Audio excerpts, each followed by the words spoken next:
ඔබේ ජීවිතේ ඕනම සාපයක් ආශිර්වාදයක් බවට හරෝගන්න ඕන නම් දේව මෑණියන්ගේ අත අල්ල ගන්න.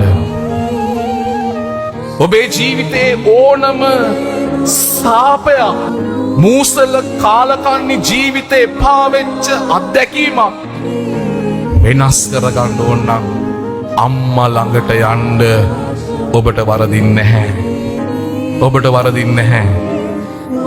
තහනම් ගහේ සෙල්ලම් දාපු සාතන්ව පාදපු අම්මා ඔබේ අම්මා මගේ අම්මා.